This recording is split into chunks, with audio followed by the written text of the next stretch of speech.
Salut les amis, vous me reconnaissez, vous m'avez souvent demandé de présenter ma collection de montres. Eh bien, je le fais, mais je le fais dans le cadre du lancement d'un nouveau programme qui est le dérivé, qui est la suite de Ma montre à moi c'est, que j'ai testé pendant plusieurs semaines sur Instagram et sur la communauté. Là, l'idée, c'est que chacun envoie une vidéo qu'il a tournée avec son téléphone. Il n'y a pas de micro, il n'y a pas d'artifice pour raconter une histoire de montre. Aujourd'hui, moi, je vais vous raconter l'histoire d'une des montres que j'ai achetées récemment. C'est parti. Salut à tous, je m'appelle Xavier, j'ai 50 ans, j'habite en région parisienne et aujourd'hui, je vais vous parler de ma Zodiac Olympus. Si je devais lui donner une punchline à cette montre, je vous dirais elle est confinée. Et oui, figurez-vous, je l'ai achetée au mois d'avril 2020 et à jamais, ce sera pour moi la montre du confinement de 2020. Une période très très spéciale, dramatique pour beaucoup, un peu un marqueur du temps. Et ça, c'est un truc qui est intéressant, dans l'horlogerie en tout cas, moi, qui m'intéresse. Je l'ai acheté sur le site de vente aux enchères Katawiki. Je l'ai acheté 290 €, hors frais de port et hors frais de transaction, ce qui nous amène à 330-340 €. C'est une toute petite montre de 32 mm avec un charme fou, avec un boîtier asymétrique, avec des anses inversées, un convexe et concave, une couronne décalée à 2 heures, un mouvement automatique ébauche qui fonctionne vraiment très très bien. La montre est arrivée dans un bel état. Certes, elle a vieilli, le plexiglas est un peu fatigué. Je pense que les aiguilles ont été remplacées ou en tout cas repeintes, mais ce sont les aiguilles d'origine. Je me suis fait un kiff tout de suite. J'ai commandé une boucle ardillon d'époque pour pouvoir aller avec cette belle montre. Ce qui m'a intéressé fondamentalement, c'est la forme, une montre pas chère, et ça m'a donné plein d'idées de creuser les formes un peu bizarroïdes en termes d'horloger. Donc je vous l'ai dit, cette montre-là, c'est la montre du confinement.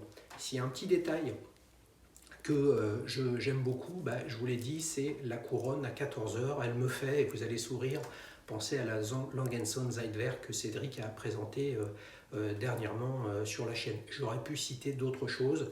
La forme du boîtier, je ne sais pas si vous le voyez sur les images, mais qui est bombé, qui épouse le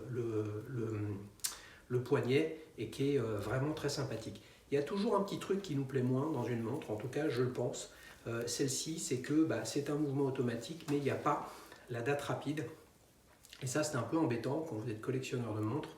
Vous changez souvent de montre. Et moi, je l'ai portée pendant tout le confinement, pendant plus de 2 mois cette montre. Puis après, j'en ai changé, parce que de toute façon, j'en aurais changé. Et là, en la reprenant, je me suis tapé plusieurs tours de cadran. Mais attendez, quel kiff de remonter un ressort d'une montre. C'est vraiment un truc très sympathique. Donc c'est une belle montre, très vintage, vraiment extrêmement sympathique, et qui m'a donné envie de creuser et de regarder d'autres montres. Pourquoi pas en acheter d'autres. Et puis vous le savez, on est toujours en train d'attendre la prochaine montre. La prochaine, en fait, je l'ai commandée. C'est une autre Zodiac, c'est un peu le hasard, mais c'est une Zodiac Spacetronic. Donc là, on n'est pas dans les années 60, on est dans les années 70.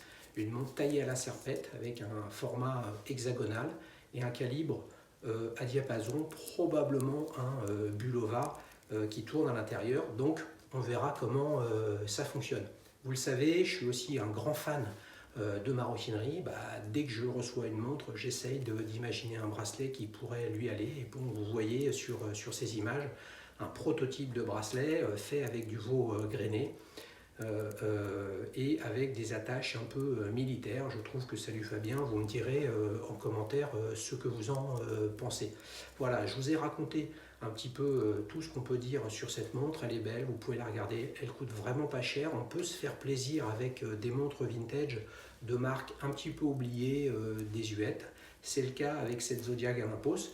Les amis, j'espère que je vous ai donné envie de participer à ce programme Ma montre et moi. C'est extrêmement simple. Vous prenez votre téléphone. Là, je n'ai qu'un téléphone. J'ai pas de micro. Et je m'adresse à vous pour vous raconter une histoire de montre. J'espère que vous serez nombreux. Tout est expliqué dans la description sur comment faire pour participer à cette émission. Vous savez que Daily Shoes, c'est la chaîne de l'émotion sur l'horlogerie. C'est vous qui parlez de votre montre et pas les autres qui disent ce qu'ils savent. Moi, je vous dis à bientôt. Je vous embrasse. Ciao, ciao.